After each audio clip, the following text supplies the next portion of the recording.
자, 갈게요. 자, 오늘 선생님이랑 꼭 여러분들이 처음 만나서 해야 되는 건데요. 처음 만났는데 제일 어려운 부분이에요. 오늘 할 내용이 물리에서 가장 중요하고 그 다음에 처음 들어서 조금 낯설 수도 있는 부분이니까 집에 가서 영상 꼭 보고 복습하고 그리고 다음 주에 와서 모르는 거 또 선생님하고 다시 복습할 수 있게끔 하자. 자, 오늘 하셔야 되는 게 뭐냐면 물체 운동이에요. 이거 할 거예요. 이거죠. 자, 여러분들 눈에 보이는 고체, 액체라는 물체도 있지만 여기 있는 공기라는 물체도 있지만 눈에 보이진 않아. 어쨌든 간에 존재하는 이런 애들이 물체야. 자, 근데 이러한 물체들이 움직여 안 움직여? 라고 하는 운동성을 기준으로 물체를 나눌 수 있겠지.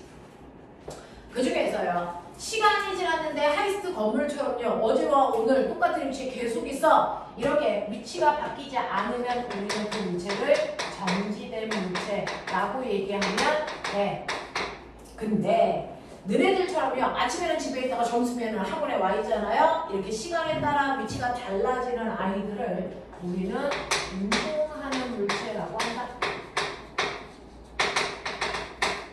그래서 정지된 물체와 운동하는 물체로 운동성으로 우리는 물체를 나눌 수가 있어. 그럼 선생님, 사람들은 정지되어 있는지 운동하고 있는지 구별할 수 있습니까? 네, 이상한 아이만 아니면 정지된 물체와 운동하는 물체를 뚜렷하게 구별합니다. 왜? 뭔가가 다르거든요. 그럼 뭐가 다른데? 라고 하면 정지되어 있지 않고 움직이는 물체는 움직이기 때문에 나타나는 특징, 이걸 물리에서는 운동상태라고 불러요.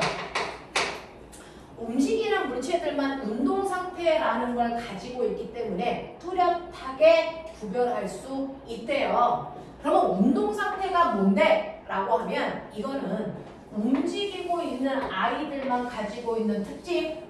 자, 여기 A라는 물체가요. 기억 위치에서 니은 위치로 가고 있어요. 움직이고 있죠. 자, 이렇게 움직일 때만 생기는 게 뭡니까? 어딘가를 향해 가는 방향이라는 방향성을 가져요. 또 10m 떨어진 기억에서 니은까지 가는데 여기까지 가는데 몇 초 걸려? 어떤 애는 1초 만에, 어떤 애는 1시간 걸려갈 수도 있잖아요. 자, 그래서 일정한 거리를 가는데 얼마 걸리냐에 따라서 그 물체의 모두 결정된다. 빠르기도 결정되죠. 됐죠? 그래서 이렇게 정지되어 있지 않고 움직이는 물체들은 뭘 갖냐면 빠방을 가져. 라고 선생님은 오빠들한테 얘기해요. 빠방. 그래서 빠르기와 방향이 움직이는 물체가 가지고 있는 운동상태라는 특징이야. 정지되어 있는 애는요. 방향도 없고 빠르기도 없어요. 그죠? 움직여야만 생기잖아요. 그래서 빠방은 운동하는 물체들이 가지고 있는 특별한 성질이다. 그걸 우리는 운동상태라고 한다. 이 얘기예요. 자, 그러면 이렇게 멈춰 있으면 생기지 않고요. 움직여야만 생기는 이 물체의 특성, 운동상태, 물리에서는 이것만 관심이 있어. 어떤 애가 가다가 네모가 동그라미 됐어요. 이런 거 관심 없어, 물리에서는. 어떤 애가 가는 동안 고체가 액체 됐어요. 이런 거 관심 없다고 그래요. 물리에서 관심을 가지고 있는 건 그 물체의 빠르기와 방향인데 그러면 어떤 물체가 가는데요? 그 물체가 가는 방향 어떤 게 표현합니까? 당연히 가는 방향은 오른쪽, 왼쪽, 위, 아래 이렇게 쓰면 되겠죠? 근데 이제 물리는 방향도 계산한다. 방향도 계산한다. 계산하기 위해서 우리는 방향을 플러스와 마이너스의 기호로 씁니다. 그래서 물리체계에 있는 플러스와 마이너스의 기호는 절대로 크다와 작다의 의미를 갖지 않습니다. 그래서 예를 들면 플러스 2의 빠르기로 가고 있는 A와 마이너스 3의 빠르기로 가고 있는 B가 있다고 치자. 누가 더 빨라? 라고 하면 얘가 훨씬 빨라요. 이렇게 얘기하셔야 돼요. 왜요? 플러스와 마이너스는 방향이거든요. 예를 들어서 얘는 오른쪽 방향으로 2의 빠르기로 가고 있어. 이걸 이렇게 표현한 거야. 됐어? 그럼 그 순간 마이너스 뭐게? 마이너스 뭐게? 맞아요. 왼쪽 방향으로 3의 빠르기로 가. 이 뜻이거든요. 그래서 수학하고 과학의 가장 큰 차이점은요. 수학은 플러스와 마이너스의 기호를 크다와 작다의 의미로 씁니다. 근데 과학 물리에서는 플러스와 마이너스의 기호는 방향의 의미로 씁니다. 됐죠? 그래서 빠르기는 마이너스 3이나의 빠르기가 훨씬 빠른 거죠. 됐죠? 그럼 선생님, 플러스 방향은 어떤 방향이에요? 그거는 그 문제 풀 때 네가 정하면 돼. 됐니? 저는 2번 문제 풀 때 플러스를 위쪽으로 할래요. 네, 그 순간 마이너스 뭐가 되는 거야? 아래쪽이 되는 거야. 저는 4번 문제 풀 때요, 플러스를 왼쪽으로 놓을 거예요. 그럼 마이너스는 오른쪽이 돼요. 이렇게 서로 반대 방향의 개념을 플러스와 마이너스로 놓고 계산할 수 있다. 앞으로 물리는 방향까지 계산한다. 됐죠? 그래서 이런 식으로 방향을 플러스와 마이너스로 놓고 계산하시면 되고요. 계산은 플러스와 마이너스로 놓고 하되 답 쓸 때는요. 네가 뭘 플러스로 나누는지 선생님은 몰라. 답 쓸 때는 원래대로 위쪽인지 왼쪽인지 한국말로 써줘야 됩니다. 됐죠? 이렇게 된다라고 하는 거 기억하면 되고요. 자, 그러면 방향 표현하는 건 됐는데 선생님, 저요 어떤 물체가 움직이면 빠르게 이거 어떻게 계산해요? 이미 중학교 산수 시간에부터 나오기 시작하죠. 빠르기는 일정한 시간 동안에 얼마만큼 갔니라고 하는 위치 변화량으로 얘기해요. 얼마만큼 가서 그거 우리 위치 변화량이라고 해요. 됐죠? 위치 변화량을 걸린 시간으로 나누면 그 물체의 빠르기가 나오는데요. 자, 이제부터 봐봐. 어떤 애가 앞쪽으로 10m 갔다? 그랬다가 백해서 뒤로 4m 왔다? 여기까지 오는데 2초 걸렸대요. 그러면 첫 번째 경우 이 물체의 위치 변화량이 얼마니?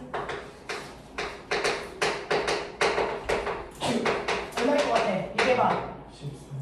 이 물체의 위치 변화량이 얼마입니까? 14. 또 6. 어떤 게 맞아? 14가 맞아? 6이 맞아? 6. 둘 다 맞아요. 왜요? 위치 변화량을 두 가지 방법으로 나타내거든요. 됐죠? 근데 아무리 그래도 어떻게 답이 두 개예요? 네, 보시면요. 1번 같은 경우에는 어떤 애가 앞쪽으로 10m 가다가요. 뒤쪽으로 백해서 4m 오고 있는데 2초 걸린 거잖아요. 자, 그랬을 때 나는 얘가 앞으로 가든 걸어가든 그냥 내가 간 거리잖아. 그래서 그냥 내가 간 거리를 다 더해서 위치 변화량을 나타내는 걸 우리는 뭐라고 하냐면 중학교 때 사용하는 이동거리라고 표현합니다. 그래서 이 물체의 이동거리 얼마야? 14m예요. 이렇게 나타내고 중학교 때 계산합니다. 근데 고등학교 때는 이 계산을 잘 안 합니다.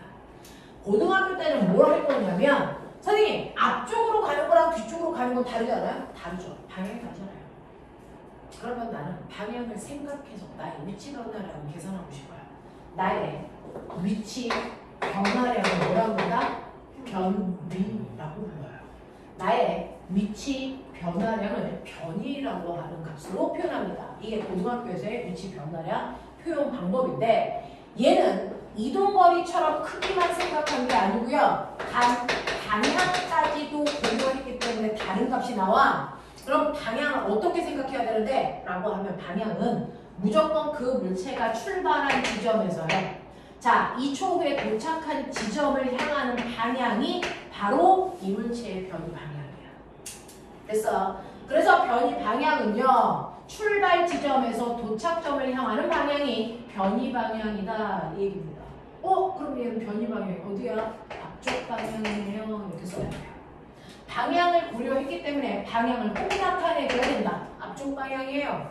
그러면 변이의 크기는 얼마예요? 라고 하면 크기는요. 여러분들 출발점에서 도착점을 연결한 직선거리요.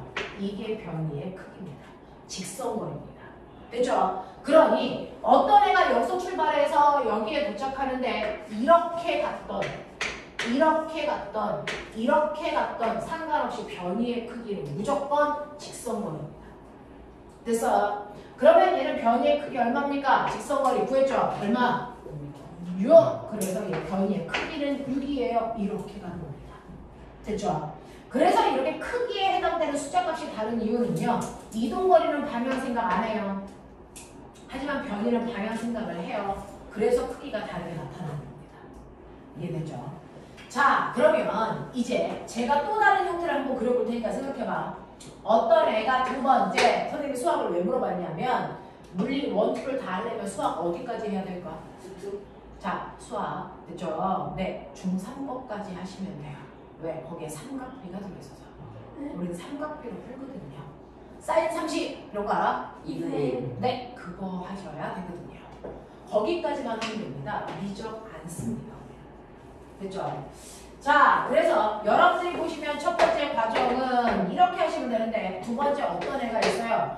앞쪽으로 3m 가다가 90도 타원에서 아래쪽으로 4m 내려왔어. 보이냐? 그러면 얘는 이동거리 얼마냐? 2m 이동거리. 7m. 그렇죠. 이동거리는 그냥 간 거리를 다 더하는 거니까 얘는 7m예요. 이렇게 할 거야. 그럼 변이는? 네. 근데 변이는 무조건 모두 나타나야 돼? 방향도 나타나야 돼. 출발점에서 도착점을 향하는 방향. 이거 어느 쪽? 오른쪽, 아래쪽. 이렇게 써줘야 돼. 됐어? 네. 그리고 변이의 크기 얼마? 5m예요. 이렇게요. 됐죠? 자, 세 번째 경우 볼게요. 세 번째는 운동장 트랙을 한 바퀴 돌 건데 운동장 트랙이 200m짜리야. 이해되냐? 자, 저는 이렇게 200m 한 바퀴 트랙을 다 도는데 10초 걸렸어요. 저의 이동거리 얼마일까요? 200m. 얼마? 이동거리 얼마? 200m. 그렇죠? 네, 그래서 이동거리 200m입니다. 그럼 저의 변이는 0입니다. 출발 지점으로 돌아왔잖아요. 그죠? 그러니까 변이 0입니다. 이렇게 봐야 되고요. 변이가 0일 때는 방향 얘기할 필요 없겠죠. 됐죠? 네 번째 갈게요. 어떤 애가 앞쪽으로 막 걸어갑니다. 10m. 됐지? 자, 여기 걸어가는데 2초 걸렸다고 칠 거예요. 이동거리 얼마? 10m. 변이 얼마? 오른쪽으로 10m. 됐습니까? 이제 이동거리와 변이가 뭐가 다른지 알겠습니까? 네. 자, 그러면 이제 여러분들은 위치 변화량을 표현하는 방법 두 가지를 머릿속에 넣었어요. 우리가 중학교 때는 이동거리라는 개념으로 계산하지만 고등학교에 올라오면 방향을 갖는 변이라는 값으로 계산하더라. 그렇죠? 자, 그러면 이러한 위치 변화를 권리 시간으로 나누면 아하, 빠르기 이거죠. 자, 그래서 우리 두 번째 빠르기를 구할 건데 그 중에서요, 첫 번째, 이동거리를 걸린 시간으로 나눈 빠르기도 있을 거고, 변이를 걸린 시간으로 나눈 빠르기도 있겠지. 이동거리를 시간으로 나눈 빠르기를 뭐라고 그러게? 이게 중학교 때 쓰는 속력이라는 거야. 이게 속력이야. 그래서 속력 구해라고 하면 무조건 이동거리를 걸린 시간으로 나누셔야 됩니다. 그럼 변이를 시간으로 나눈 빠르기는 뭐라고 그러게? 속도. 그렇죠. 이게 속도예요. 그래서 속도하고 속력은 달라요. 다릅니다. 그래서 속도 구하라 그러면 무조건 변이를 시간으로 나누셔야 됩니다. 자, 그럼 해볼까요? 1번. 자, 어떤 애가 앞으로 10m 가다가 뒤로 뺏겨서 오는데 2초 걸렸다고 말씀드렸어요. 그러니 이동거리를 2초라는 시간으로 나누시면 속력돼요. 자, 근데 물리에서 계산은 숫자는 숫자끼리 계산, 단위는 단위끼리 계산하셔야 됩니다. 그러니 이 아이의 속력이 얼마냐면 7 블록 미터 퍼 세크. 됐어? 이렇게 표현하죠. 자, 그러면 속도 나타내볼래요? 속도요. 변이를 나누시는데 변이는 앞쪽 방향은 6m. 이걸 걸린 시간 2초로 나누셔야 돼. 이때 방향은 방향끼리 계산, 숫자는 숫자끼리 계산, 단위는 단위끼리 계산하니까 속도 얼마? 아니요? 방향. 그렇죠. 앞쪽으로 얼마? 3m/초예요 라고 합니다. 자, 그러면서 속도라고 하는 아이가, 아니 변이가 방향을 갖고 있기 때문에 그 방향이 바로 속도 방향이다 라고 하는 거. 자, 두 번째요. 자, 삼각형 피타요. 여기까지 오는데 1초 걸렸다고 치자. 이 아이의 속력 구하래. 그럼 이동거리를 시간으로 나누셔야죠. 속력 얼마? 7m/초. 속도 얼마? 오른쪽 아래쪽 방향으로 얼마? 5m/초. 이렇게 되겠어. 자, 세 번째, 운동장 트랙 한 바퀴 돌 동안 10초 걸렸대. 속력 얼마? 속력 얼마? 얼마? 20m/초. 속도는? 0입니다. 연락 뛰었는데 속도 0. 알겠어요? 왜? 변이가 0이니까. 이렇게 돼요. 자, 그 다음에 얘요. 앞으로 10m 걸었는데 2초 걸렸대. 속력 얼마? 네, 이거 2초 나누셔야죠. 5m/초. 됐어? 속도는? 오른쪽 방향으로 5m/초입니다. 맞아? 이렇게 계산이 되죠. 자, 근데요. 이렇게 놓고 와! 감 나눈다! 이러면 여러분들 그냥 중상위권 아이들이야. 상위권 친구들은요. 뭔가를 계산을 다 하고 나면 패턴, 규칙성을 찾습니다. 그 규칙성을 얘기하는 게 과학 이거잖아요. 자, 그럼 보세요. 제가 지금 이동거리 변이, 속력, 속도 구했더니 이 중에서요. 얘는 속력이 더 크네요. 속력이 더 크네요. 속력 엄청 크네요. 얘는 속력, 속도 같네요. 자, 제가 4가지 경우를 구해봤는데요. 속력의 크기가 속도의 크기보다 크거나 같습니다. 지금 선생님은 칠판에 4가지 경우밖에 안 썼기 때문에 그럴 수도 있는데, 그러면 속력이 더 작은 경우 있을까 없을까? 있는데 선생님이 안 쓴 걸까? 아니면 없을까? 있는데 안 썼을까요? 아니면 없을까요? 판단. 존재하지 않습니다. 그러니까 만약에 계산했는데 속도보다 속력의 크기가 더 작게 나왔다? 빨리 고치셔야 됩니다. 그런 일은 존재하지 않습니다. 왜요? 속도라고 하는 건 출발점과 도착점을 연결하는 최단거리라고 하죠. 그 최단거리보다 더 짧은 이동거리가 있을 수 있는 게 이거 없거든요. 그래서 변이가 가장 최단 거리이기 때문에 그거보다 짧은 이동거리라는 건 존재할 수 없어. 속력이 더 작을 수 없습니다. 되겠죠? 자, 그러면 어떨 때가 더 크고 어떨 때는 같은 거예요? 자, 빨리 생각합니다. 선생님은 여러분들 영재에 보내려는 수업을 하고 있어요. 그래서 생각해봐라 라는 얘기를 입에 달고 하거든요. 한번 해보세요. 이동거리랑 변이랑 크기가 같으면 속력과 속도가 같죠. 그럼 어떨 때가 같은데요? 이동거리가 최단이요. 방향이 바뀌어. 방향이 바뀌면 속도가 더 작아요. 네. 자, 1번 같은 경우인데요. 앞으로 가다가 뒤로 빼 유턴 방향 바꿨죠. 여기서도 90도로 방향 바꿨죠. 이거 방향 바뀌고 있는 거니 안 바뀌고 있는 거니? 이거 매 순간 바뀌고 있죠. 원운동은 매 순간 운동 방향이 바뀌고 있는 겁니다. 됐죠? 얘는 운동 방향이 바뀌어 안 바뀌어? 안 바뀌었어요. 실제로 속력과 속도의 크기가 같을 때는요. 자, 한 번도 방향을 바꾸지 않는 직선 운동을 할 때예요. 근데 속력이 더 클 때는 언제냐면 한 번이라도 방향을 살짝이라도 트는 그 순간부터 속력값이 속도값보다 커요라고 생각하시면 돼요. 됐어? 그래서 우리는 이렇게 계산을 했는데 속력값이 속도보다 크다. 그럼 우리가 생각해야 되는 건 뭐야? 얘 가다가 한 번이라도 방향 바꿨네. 이렇게 아셔야 돼요. 이건 방향 바뀌는 운동을 하고 있네. 그러네. 근데 얘는 갔네. 얘는 직선 운동했구나. 이렇게 가는 겁니다.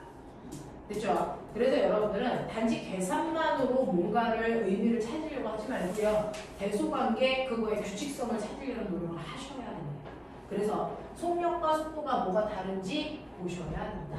되겠죠? 자, 이렇게 된다는 건 머릿속에 집어넣으시면 돼. 자, 그럼 변이 무슨 말인지 알겠어? 변이하고 이동거리 뭐가 다른지 알겠어? 속력과 속도 뭐가 다른지 알겠어? 네. 자, 이렇게 해요. 여러분들은 오늘 물리라고 하는 걸 처음 배우니까 선생님이 그거 할 때 뭔가는 좀 알아봐 라고 하는 것도 얘기해 볼게요. 자, 뭐냐면 실제로 물질들이 가지고 있는 다양한 양을 정의하고 계산하는 게 물리잖아요. 그 물리에서 물질들이 가지고 있는 다양한 양들을 표현합니다. 그 물질들이 가지고 있는 다양한 양을 물리량이라고 하는데 이 물리량은 크게 두로 나눌 수 있대요. 자, 여러분들이 조금 전에 했던 것처럼 크기만으로 모든 정보가 100% 전달되면 군더더기 없이 크기만 표현하면 돼요. 그죠? 선생님은 딱 보니까 선생님이 질량 얼마야? 40kg. 끄덕끄덕 안 해? 35. 그치? 80. 죽여버려, 이씨. 끄덕끄덕 해야지. 그치? 35. 오케이. 그러면 선생님이 질량은 30이야. 선생님 몸무게 30이야. 이렇게 얘기하면 되잖아. 선생님 몸무게는 위쪽 방향 30이야. 이런 얘기 하니? 안 하죠. 그죠? 그러니 이렇게 크기만으로 정보를 얘기할 수 있는 아이들도 있습니다. 그럼 크기만 얘기하면 되는데 그게 바로 여러분들이 알고 있는 질량이라든가 됐죠? 네, 농도라든가 온도라든가 오늘 배운 이동 거리라든가 생각 같은 아이들은 크기만 가지고 있는 물리량이야. 그러니까 크기만 쓰면 돼. 하지만 크기만으로는 모든 정보를 다 표현할 수 없는 아이들도 있죠. 그래서 크기에다가 뭐까지 방향까지의 정보를 넣어서 그 상황을 설명해야 되는 경우도 있어. 그럼 반드시 방향을 얘기해줘야 된단 말이야. 아까 우리가 했던 누구처럼? 변이처럼. 누구처럼? 속도처럼. 그래서 이런 식으로 방향을 갖는 걸 중학교 1학년 때도 배웠어. 안 배운 척 하지 마, 중요해. 뭐지? 너네가 중학교 1학년 때 배운 방향을 갖는 유일한 거 힘이죠. 자, 이런 애들은 방향이 다르면 다른 값이라고 얘기합니다. 자, 그러면 이렇게 크기만으로 정보를 나타낼 수 있는 중학교 때 힘을 뺀 나머지 배운 모든 것들은 다 크기만으로 모든 정보를 표현하는 얘네들을 우리가 뭐라고 하냐면 스칼라 값이라고 해요. 스칼라 값의 형태는 크기만 표현하면 됩니다. 중학교 때 배우는 힘을 뺀 나머지는 싸그리다 스칼라입니다. 자, 근데 크기만으로 정보가 전달되지 않아서요. 방향까지도 표현해줘야 되는 아이들이 있어요. 이걸 뭐라고 해요? 벡터 맞아. 이것도 어떻게 들었어? 벡터라고 하는 애예요. 그래서 이 벡터는 무조건 방향까지를 표현해야 정확한 표현이기 때문에 언제나 방향을 표현합니다. 됐죠? 이렇게 물리량에는 스칼라가 있고 벡터가 있는데 중학교 때 수학도 과학도 여러분들은 스칼라로 배우죠. 그리고 나서 고등학교 2학년 때부터 수학에서는 벡터가 나오고요. 과학에서도 고등학교 2학년 때부터 벡터라고 하는 것들이 나와. 그러구나. 똘똘한 척해. 3 더하기 4가 얼마나? 이거 7은 스칼라식 계산을 합니다. 그것만 여러분들은 지금 배우고 있는 것보다 수학 시간에도 스칼라 계산을 한 거예요. 그러면 3벡터 더하기 4벡터는 얼마가? 이거 1부터 7까지 중에 답이 있어요. 신기하죠? 그래서 여러분들은 이런 신기한 산수를 물리 시간부터 시작해서 배우는 거죠. 됐죠? 그래서 이렇게 방향을 갖는 값들을 우리가 벡터라고 한다. 그 벡터에 여러분들은 속도와 변이를 통해 익숙해지길 바랍니다. 자, 그러면 이러한 물리량을 계산할 때요. 어떤 아이의 거리가 3이래? 이렇게 하면 거리가 정확해? 아니죠? 이거 3cm라는 거야, 3m라는 거야, 3km라는 거야. 그거에 따라서 다르잖아요. 그죠? 그러니까 그 물리량을 도와주는 단위라는 게 필요하다고요. 그죠? 그러면 이 물리량들을 나타내는 단위 다양합니다. 엄청나게 많아서 초등학교 때는 단위 환산하는 것조차도 배웁니다. 자, 근데 실제로 우리는 과학 시간에는 다양한 단위 쓰지 않습니다. 실제로 전 세계적인 모든 나라 사람들이요 아무 단위나 막 가지고 자기가 연구한 걸 발표를 하면 나중에 필요할 때마다 단위 환산해야 되니까 불편합니다. 그래서 고등학교 때부터는 국제 표준 단위만 씁니다. 그 국제 표준 단위를 우리가 SI 단위라고 합니다. 8가지가 있는데 그 중에서 여러분들 고등학교 교과 과정에서는 3가지 단위를 이용해서 다 표현합니다. 3가지 국제 표준 단위를 우리가 주로 쓰는데 그 3가지 국제 표준 단위가 MKS입니다. M 주로 이거 쓰죠.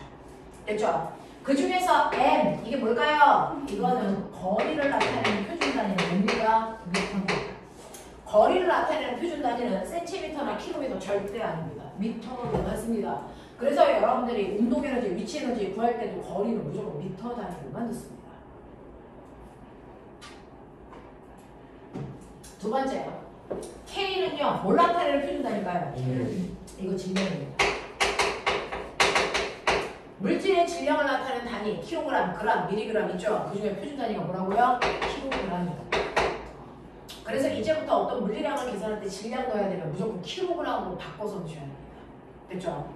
자, S가 뭘까요? 시간입니다. 시간의 표준 단위가 뭐라고요? 그래서 우리는 속력을 나타내는 표준 단위 뭘까요? 얘네들의 조합. 뭡니까? 미터퍼 초로 나타내.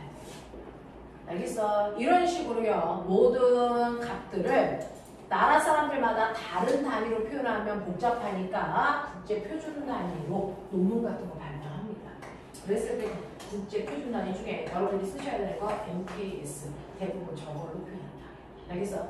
그러니까 앞으로는 물리 문제에서요. 질량 집어넣고 속력 집어넣어. 그랬을 때 아이들이 선생님 질량 단위 뭘로 집어넣어요? 라고 물어보지 않습니다. 왜? 무조건 킬로그램이니까. 속력 단위 뭘로 집어넣어요? 무조건 미터퍼초입니다. 알겠어요? 이렇게 계산하시면 돼요. 라고 하는 거 기억해 두시면 되겠죠. 되죠? 자, 그래서 여러분들은 이제 이런 식으로요. 스칼라 값이라는 것과 벡터 값이구나. 오늘 배운 변이라는 것과 속도는 벡터 값이구나. 라고 하는 거 기억을 좀 해봐 두시면 되겠죠. 자, 그러면 우리는 지금 운동하는 물체는 빠르기와 방향이 있다고 했어요.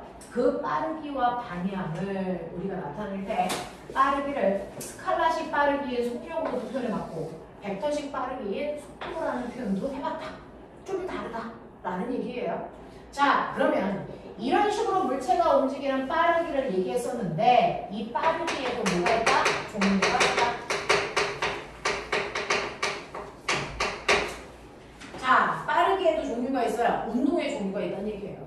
운동의 종류가 있어요. 자, 그러면 이 운동에는 어떤 종류가 있냐라고 하는 운동의 종류요. 물리에서는 운동하는 물체에 뭐만 관심이 있다고요? 빠방만 관심이 있다고요. 다른 거 관심이 없다고요. 자, 근데 어떤 물체가 처음에 어떻게 움직이고 있었냐면 오른쪽 방향으로 2의 빠르기로 가고 있었다.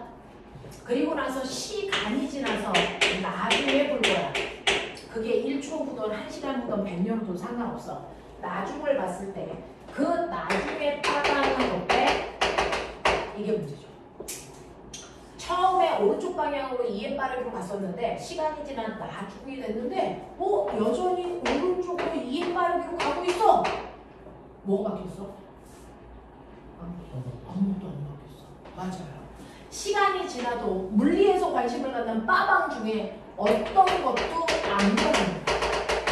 이렇게 아무것도 변하지 않는 운동을 내 동생 못 알아듣게 뭐라고 하게 해요? 이걸 뭐라고 합니까? 맞아! 등속, 빠르기 안 바뀌어 라는 뜻이죠. 또! 직선, 방향 안 바뀌어 라는 뜻이죠. 그래서 등속, 직선, 운동에 이렇게 얘기한 거야. 내 동생 못 알아듣게. 됐어? 근데 이 표현은 중학생들이 쓰는 표현이죠. 고등학생들은 뭐라고 할까요? 등지 운동. 한 글자 줄여서 5글자로 표현할 수 있어요. 지금은 6글자잖아요. 한 글자 줄여서 5글자로 나타낼 수 있는데 등속, 직선, 운동은요. 등속은요. 빠르기 이거 속력이 일정의 뜻이에요. 자, 그 다음에 직선은 방향이 직선이니까 안 바뀌어. 그래서 빠르기와 방향이 바뀌지 않는 운동이야. 그걸 멋지게 얘기하게 등속, 직선 운동이야. 이걸 고등학교 때 뭐라고 할까요? 등속도 운동이라고 얘기합니다. 등속도 운동. 왜냐면 속도라는 것 자체가 빠르기와 방향을 한꺼번에 얘기한 거잖아요. 그러니까 빠르기도 방향도 등 같은 등자. 등호할 때 등자. 그래서 빠르기와 방향이 안 바뀌는 운동이야 라는 얘기를 한꺼번에 하는 게 등속도 운동이에요. 근데 등가 속도는 아니에요. 네, 그걸 이제 설명할 거예요. 자, 그래서 이런 식으로 아무것도 안 바뀌는 운동 등속도 운동이라고 해. 자, 너네 뭐 PDR A4 용지나 아니면 노트나 이런 거 있어? 저 A4. 네, 없는 사람들은 종이 줄 건데. 자, 종이 필요한 사람. 네. 그래프를 좀 살짝 그려봐야겠어요. 드릴게요.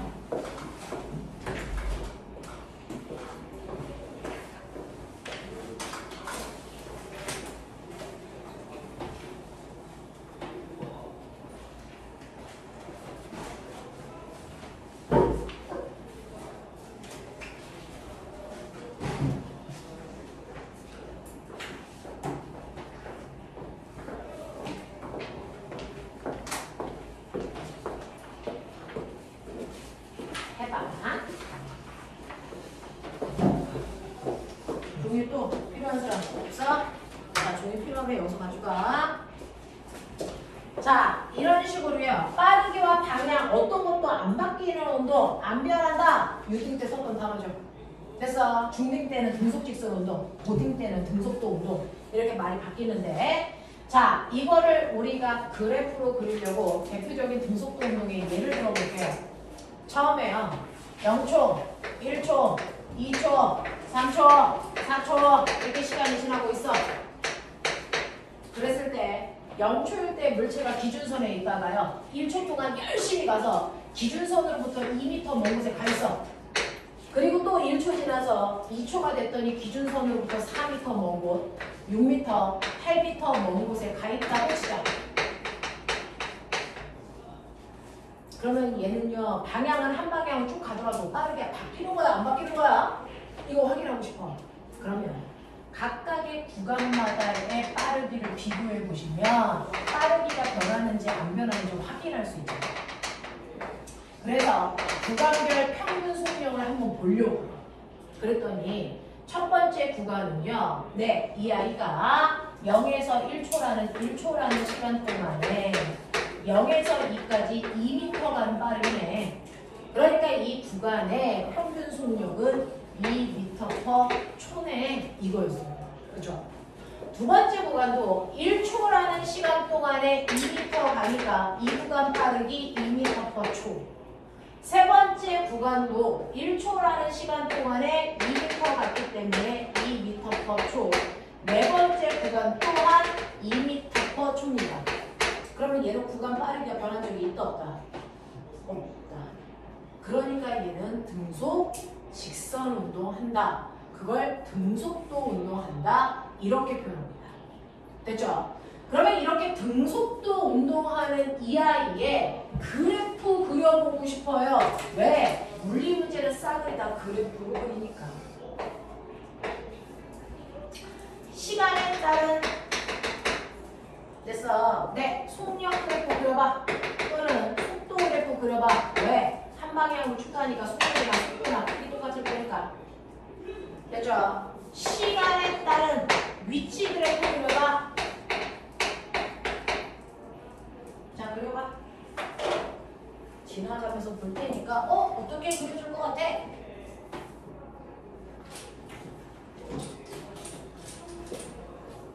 이걸 우리나라 중학교 3학년 때 배웁니다.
그러면 이제 비슷한 문제가 응용이 되겠죠.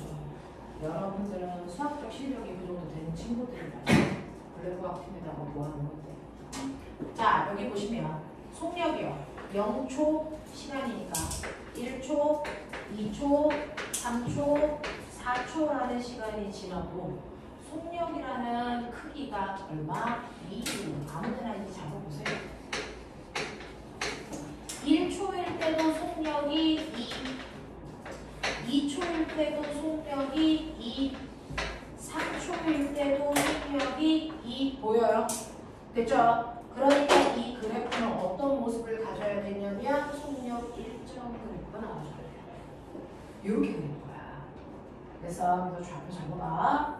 자, 그 다음에 시간에 따라 위치 그래프 그리면 어떠냐면 여러분 똑같이 0초, 1초, 2초, 3초, 4초가 지날 때요. 거리가 처음에는 0초일 때 0에 있다가 1초 지났더니 2m 떨어진 곳에 2초 지났더니 4m인 곳에 3초 지나니까 6m인 곳에 이렇게 되어 있는데요. 일단 보면 1초일 때보다 2초일 때 시간이 2배 커졌죠. 근데 거리도 2m였다가 4m로 정확하게 X축이 늘어난 만큼 Y축도 늘어나. 3초가 되면 시간이 3배 늘어났죠? 그랬더니 거리가 몇 배 늘어납니까? 정확하게 1초일 때보다 3배 커졌어요. 되겠어? 이렇게 X축과 Y축의 변화 비율이 똑같은 걸 우리는 무슨 관계라고 합니까? 그렇죠. 이걸 비례관계. 그래서 이렇게 그려집니다. 되겠어? 이렇게 잡으시면 돼요. 그래서 비례라는 건 X축의 변화량과 Y축의 변화량이 같습니다. 이거 2배, 얘도 2배. 그래서 이런 식으로요. 그걸 우리가 비례관계라고 하잖아요. 그래서 등속운동은 시간에 따라 속력은 일정한 모양이고요. 그 다음에 시간에 따라 위치는 비례관계가 있는 이런 모습이 나타나면 등속운동이라는 겁니다. 자, 그런가 하면 아무것도 안 바뀌는 애들이 얘네들이구나. 이게 중3 시험범이구나. 중학교 3학년 1학기 시험범이에요. 자, 그러면 이제 고등학교 내용으로 갈게요. 두 번째. 어떤 애가 오른쪽으로 2에 빠르기로 가는데요. 시간이 지났더니 얘가 오른쪽으로 가기는 하는데 10에 빠르기로 간대. 변했어, 안 변했어? 변했어. 뭐가 바뀌었어? 빠르기가 바뀌었죠. 빠르기가 바뀌었어.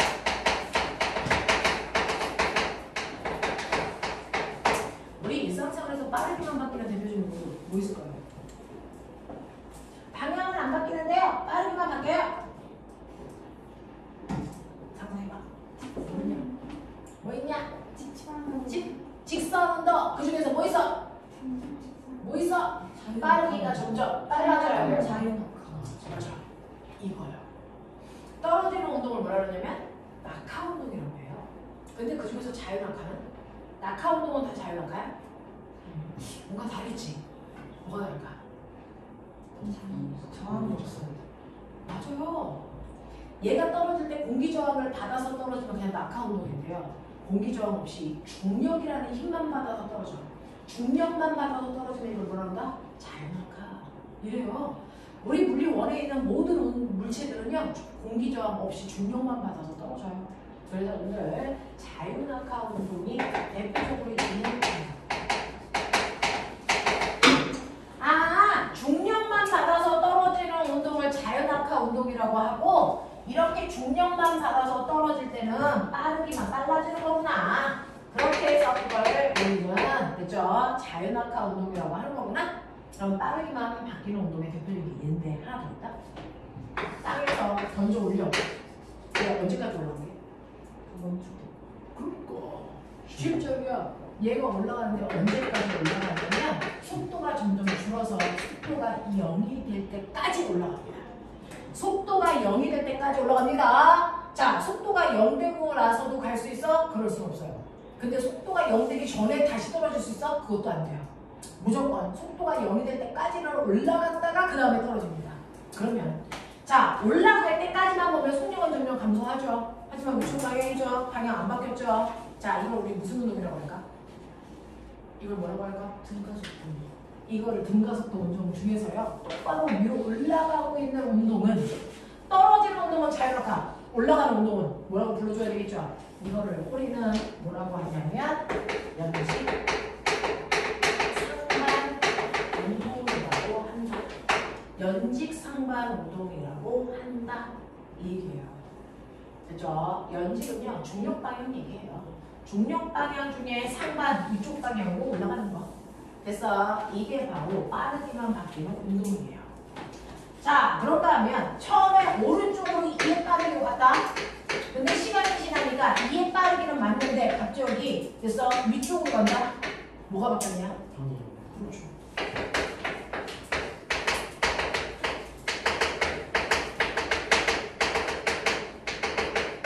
이렇게 방향만 바뀌는 운동을 뭐라고 할까요?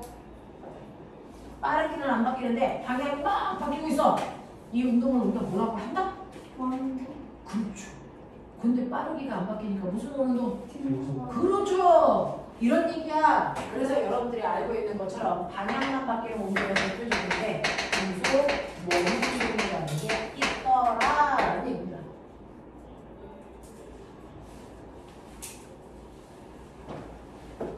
세 번째, 오른쪽으로 2m/s의 속도로 가는데요. 갑자기 이 아이가 10m/s로 그래서 아래쪽으로 가는데 뭐가 바뀌었냐?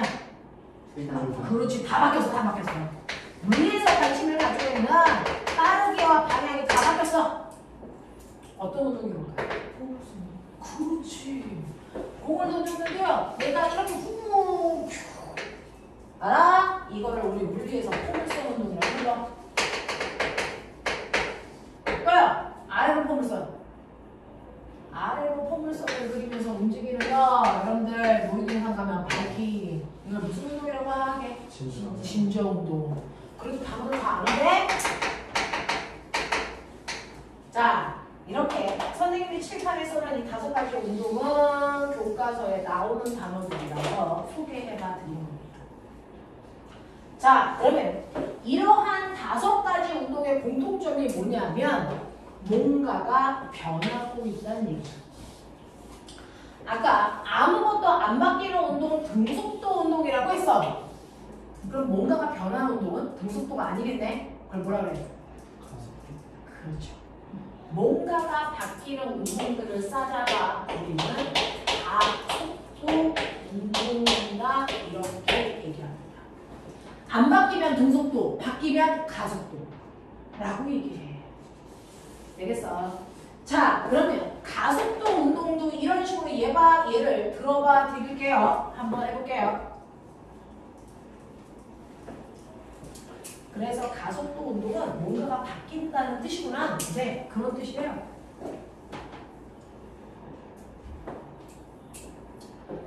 자, 그러면 가속도 운동을 선생님이 대표적으로 예를 들어봐 드리면 어떠냐면 0초, 1초, 2초, 3초, 4초 라고 하는 시간이 지나고 있지.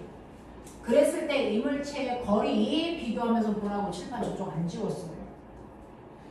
자, 거리가 0, 2m, 그 다음 6m, 12m, 20m인 지점을 지나다. 자, 그러면 얘는요, 한 방향으로 쭉 가서 방향은 직선 운동을 하는데 빠르게 바뀔까 안 바뀔까? 봐야 되겠죠? 그래서 구간을 잘라. 1번 구간, 2번 구간, 3번 구간, 4번 구간. 그 구간별 빠르게 보자. 첫 번째, 1번 구간 빠르게 얼마? 네.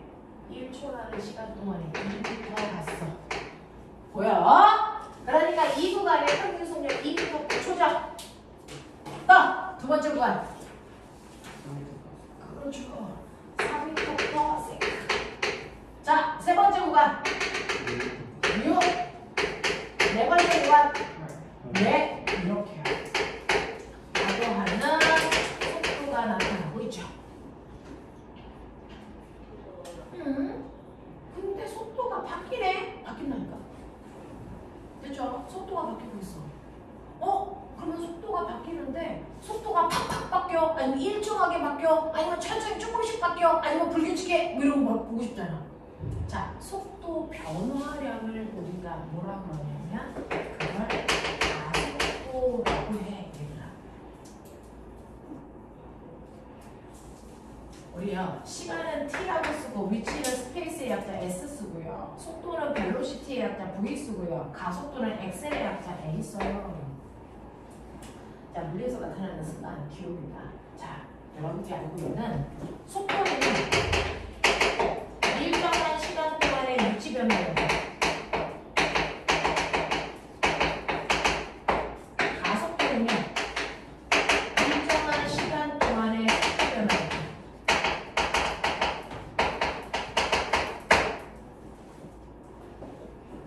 그래서 그걸 예쁘게 키우고 쓰면요 가속도는 시간 동안의 속도 변화량. 자, 물리에서는 변화량 한국말로 쓰려면 길잖아. 그래도 지금 파랗잖아. 변화량 이렇게 써. 삼각형으로 쓰고 델타라고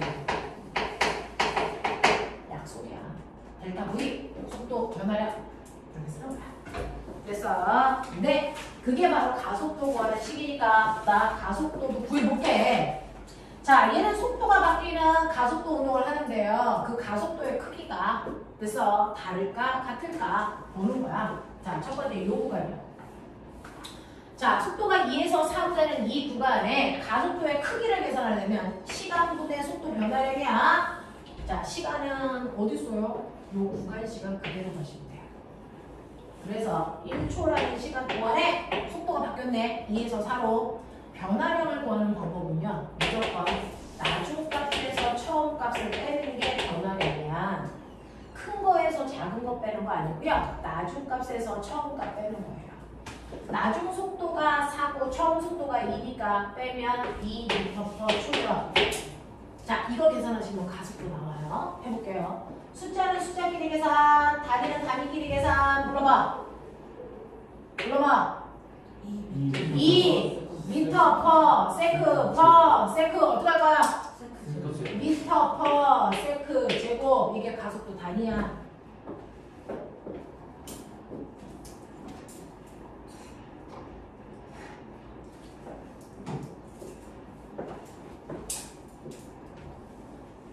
또 해보자.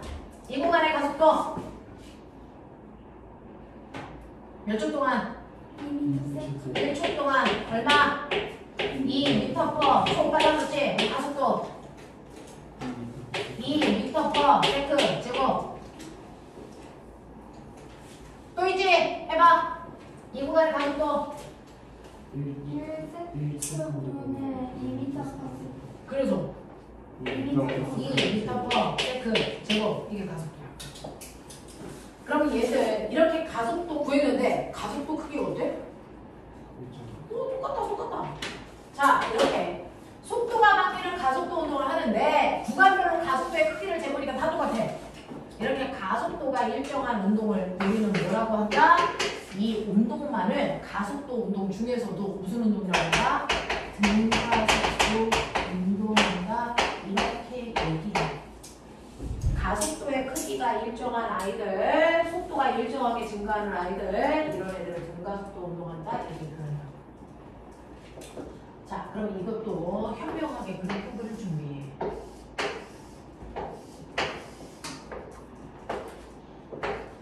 시간에 따른 시간을 이제 t로 써도 알겠나? 타임의 약자.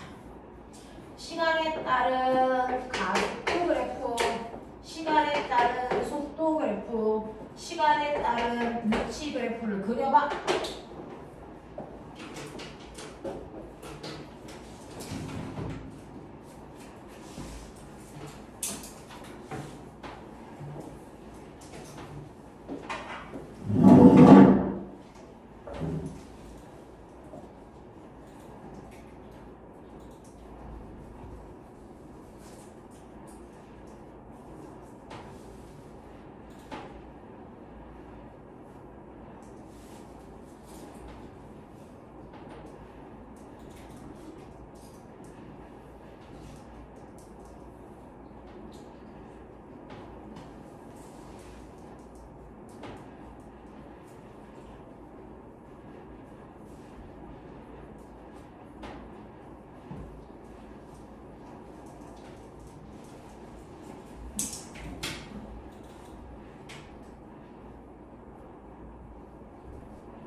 간다.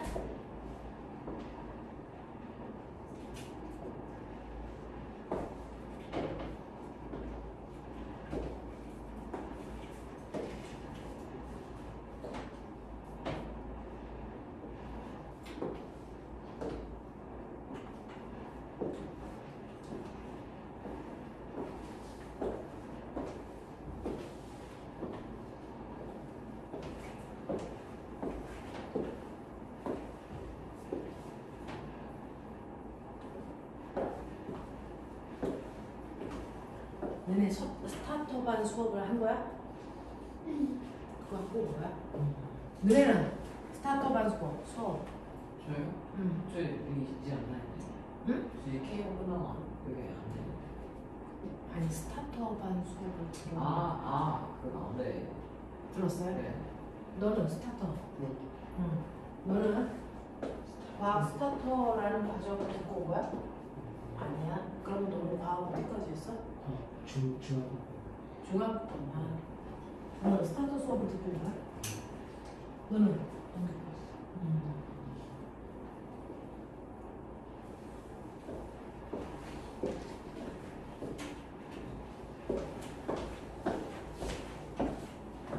이 그래프 모양이요. 세 개가 다 달라요. 세 개의 개형이 다 다릅니다. 자, 어떻게 되냐면 첫 번째 시간에 따른 가속도요. 여기 보시는 것처럼 0초, 1초, 2초, 3초 시간이 지나도 가속도가 2, 크기가 일정하네. 그래서 이렇게 그려지네. 이 모습이죠. 그죠? 자, 시간 속도 그래프요. 0, 1, 2, 3 지날 때 속도가 2, 4, 6 이렇게 되죠. 시간이 2배 커지니까 속도도 2배 커지죠. 그러면 비례라고 했어요. 그죠? 자, 세 번째는요. 시간 0, 1, 2, 3 이렇죠.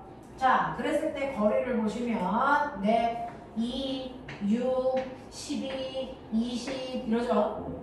자, 시간이 2배가 됐어요. 거리가 2배가 되지 않았습니다. 2배보다 크죠. 그죠? 시간이 3배 커졌어요. 시간이 3배 커졌더니 거리가 2m에 3배가 아니고 6배입니다. 3배보다 훨씬 더 크죠. 자, 이런 모습이 2차 함수 포물선 모습으로 이렇게 나타납니다. 네. 그래서 등가속도 운동 그래프의 기본적인 개형을 적었습니다. 근데 제가 이걸 그려드리는 목적이 있어요. 여러분 수능 문제는요. 과학이 몇 과목 있는 줄 알죠?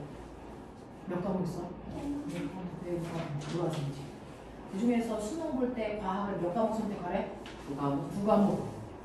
그 중에서 우리나라 아이들 선택 1위가 뭘 거니? 지구과학. 지금은 그래요. 지금은 지구과학 선택이 전체 1등. 그래서 과학 중에서 2등.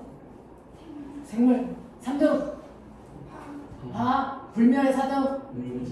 물리 한 번도 뺏긴 적이 없어. 그래서 물리는 처음부터 4등이었어. 한 번도 그 자리 뺏긴 적이 없어. 왜 그럴까? 그러니까. 과학 한 과목당 만점이 몇 점이래요? 수능 시험 보면 물리를 선택하던 생물을 선택하던 한 과목당 50점 만점이야. 그러면 1등급 되려면 몇 점 맞으면 될까? 다른 과목들은요 47점이면 1등급이야. 한 문제 정도 틀려도 1등급이야. 자, 물리 1등급 몇 점? 50점. 50점입니다. 틀리면 안 돼요.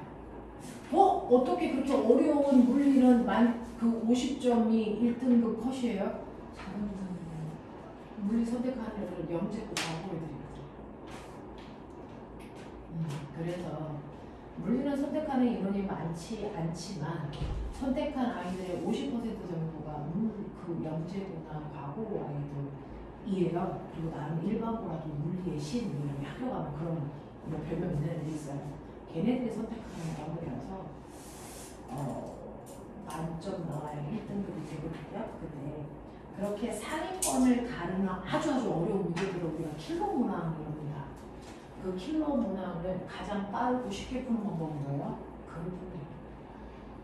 그래서 그래프 그리는 거에 익숙해라. 상위권 아이들은 그래프로부터 문제를 분석하다. 그럴 수 있는 눈이 이제 떠줘야 되는 거예요. 이때요. 그래프는 선생님 시험 문제를 보니까 물리 문제가 그래프인데요. 네, 그래프가 그려져 있으면 중하위권 문제예요. 중상위권 문제, 초상위권 문제를 그래프를 그려서 푸는 겁니다. 됐어. 그래서 그래프를 그리셔야 되는데 이런 식으로 자기들의 개형을 잡아서 그릴 수 있어야 되는데 문제는 그래프를 그리면 뭐 물어보는데요? 그래프에 X축과 Y축에 있는 정보를 물어보면 그건 바보 학교죠. 이렇게 그려졌는데 그래서 학교 선생님이 이 그림을 딱 내고 물어보고 2학년 애들한테 2초일 때 속력 얼마게? 이런 거 물어보겠니? 2초일 때 속력이요? 잘 모르겠는데 2인 것 같아요. 이런 병신이죠.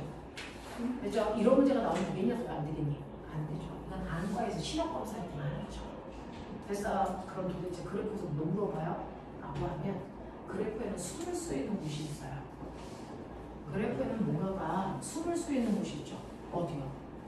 그걸 수학 시간에 미친 듯이 배우고 오신 겁니다. 그래프에 숨을 수 있는 곳. 그래서 그 숨은 값 찾는 것들을 수학 시간에 하잖아요. 뭡니까? 그래프에서는 기울기에 뭔가가 숨어져 있어요. 그래프에. 그래프에서 기울기 구하는 방법. 네. 기울기 구하는 방법이 X축분의 Y축의 변화량이 기울기입니다. 그래서 이 기울기가 얼마니? 네, 값은 뭐죠? 물리는 값이 중요한 게 아니고 여기에 어떤 의미가 숨어있니? 라는 겁니다. 자, 똑같이 하시면 돼요. 자, 얘 기울기에 어떤 의미 숨어져 있니? X축이 뭔데? 시간. Y축이 뭔데? 위치. 그래서 위치. 이게 뭘까? 이거 조금 전에 배웠죠? 시간분의 위치 변화량. 이게 뭘까? 속도. 또는 이 그래프의 기울기는 속도에 의한 거예요. 그럼 보면 1초일 때 기울기가 크니 2초일 때 기울기가 크니? 같죠. 그러니까 무슨 운동입니까? 등속도 운동입니다. 됐어. 그래프에서의 기울기 값은 속도를 얘기하고요. 얘는 1초일 때, 2초일 때, 3초일 때 아무리 시간이 지나도 속도가 바뀌지 않습니다. 그래서 등속도 운동량을 나타내고 있습니다. 됐죠? 선생님! 시간, 위치 그래프가 얘는 모양이 좀 달라요. 네! 그럼 기울기 뭐예요? 기울기 뭐예요? 모양이 얘하고 다르잖아. 그럼 기울기 뭐예요? 기울기는 모양하고 상관없어요.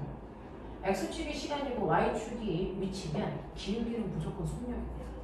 또는 속도입니다. 그러면 1초일 때 기울기 어떻게 봐요? 1초인 점의 접선 기울기가 얘의 속도입니다. 2초일 때, 3초일 때, 3초인 순간을 딱 집어서 접선의 기울기 구하세요. 이게 바로 3초인 순간의 속도입니다. 근데 우리는 미분 같은 거 안 할 거니까 접선 기울기 얼마인지 몰라. 그건 몰라도 돼. 대신에 기울기가 뭐 해주고 있니? 그러면 얘는 속력이 뭐 해주고 있니? 빨라지고. 그래서 1초일 때 속력은 2였지만 3초일 때 속력은 6으로 증가했잖아. 됐어? 그래서 그래프를 보면 속력이 빨라지는지 느려지는지 일정한지 다 알 수 있다고요. 알겠어? 이해야. 자, 그럼 선생님 얘도 기울었네? 자, 이제부터 머리 열나 돌려봐. 이 기울기 뭔가? 그렇죠. 얘 기울기가요. 시간분의 속도 변화량입니다. 그러니 가속도죠. 알겠어? 자, 그럼 잘 봐. 얘 1초일 때 기울기, 2초일 때 기울기 누가 커? 그러니까 가속도의 크기가 같은 등가속도 있는 거죠. 맞아? 이런 얘기야. 이런 얘기야. 되겠냐? 이렇게 그래프에는 기울기에 어떤 의미가 숨어있고 그 의미가 뭔지 그 크기가 얼마인지 계산하시면 돼요. 그러면 그래프에서 숨을 수 있는 곳 한 군데 더. 어딜게? 어딜게? 면적이에요. 그래서 초딩 때부터 면적 구하는 연습했잖아요. 여러분들 면적 구할 때 면적의 기호가 삼각형이죠. 삼각형 면적 구하는 식. 가세. 그래서 가로는 X축, 세로는 Y축. X축과 Y축의 곱이 항상 면적 속에 들어가 있어요. 이 얘기죠. 그러면 꼬맹아, 얘 잘 봐. 얘 면적이죠. 이 면적이 뭔가요? 이거 뭡니까? 시간 곱하기 뭡니까? 그럼 뭡니까? 이동 거리 또는 변이. 알겠습니까? 그래서 보면 아빠 1초 동안의 면적 구해. 얼마? 2m 써있죠. 2초 동안 간 거리. 그렇죠. 써있잖아요. 써있잖아요. 나는 그걸 그림을 안 해줬어요. 그러니 이게 훨씬 더 어려운 거죠. 3초 동안 간 거리 얼마입니까? 네, 써있잖아요. 그죠? 초딩 때는 이렇게 써줍니다. 중딩 때, 고딩 때는 이 안에 숨겨봅니다. 그거 찾으라는 게 문제입니다. 그렇죠? 그러면 시간 속력 그래프에서 밑에 있는 넓이가 가로야? 근데 선생님, 얘는 시간 속력 그래프가 밑에 있는 넓이가 삼각형인데? 그래도 넓이가 간거리예요? 넓이가 간거리 맞아? 네. 맞습니다. 모양 전혀 상관없습니다. 삼각형이면 삼각형 넓이 구하시면 돼요. 되겠어? 자, 보면 이 넓이는 뭘까요?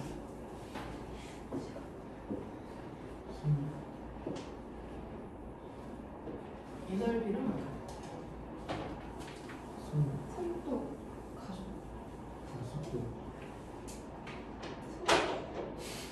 속도 아니에요? 가속. 증가 속도. 속도 변화. 뭡니까? X축에 Y축에 곱 H죠. 이게 뭔지 아세요? 가속도는 시간분의 속도 변화입니다. 그러면 이걸 이렇게 넘기시면 되죠. 그러니까 면적이 뭡니까? 속도 변화입니다. V가 아니고 델타입니다. 됐죠? 속도 변화입니다. 그러니까 얘는요. 1초 지나면 속도 얼마 변해야 돼? 얼마 변해야 돼? 2초 지나면 속도가 얼마인 거여야 돼? 4. 그런 뜻이에요. 알겠어? 그래서 AT 그래프에서 면적은 속도 변화입니다. 아닙니다. 여기까지 납득 안 되는 사람? 근데 쟤는요? 누구야? 뻔했어요. 이거는요. 면적의 의미가 없어요. 그러니까 그래프에 길기의 의미가 있는 아이도 있고요. 면적의 의미가 있는 아이도 있고요. 둘 다 의미가 있는 아이도 있죠. 얘 같은 경우에는 둘 다 의미가 있어요. 얘 길기의 가속도, 면적의 간거리. 그래서 네, 이렇게 됩니다. 이렇게 됩니다. 그래서 그래프를 가지고 놀 수 있으면 되는데 그게 하루아침에 되지 않습니다. 물리라고 하는 과목을 여러분들 지금 1시간 반 저하고 했거든요. 1시간 반 만에 저는 물리를 알겠어요 라고 하는 건 정말 슈퍼천재죠. 그럴 수 없습니다. 자, 그래서 이런 식으로 물리에서는 그래프도 의미를 담아 이렇게 계산하면 돼 라는 거를 소개해 드린 거예요. 10분만 쉬었다가 됐죠? 등가속도 운동에 대해서 본격적으로 해드릴게요. 10분만 쉬었다가 하죠. 열심히 한 번밖에 없어. 한 번만 쉬면 되지 않을까요? 3시간밖에 수업을 안 하는데 이번 쉬어야 되지 않아요? 그거는 좀 아닌 거라고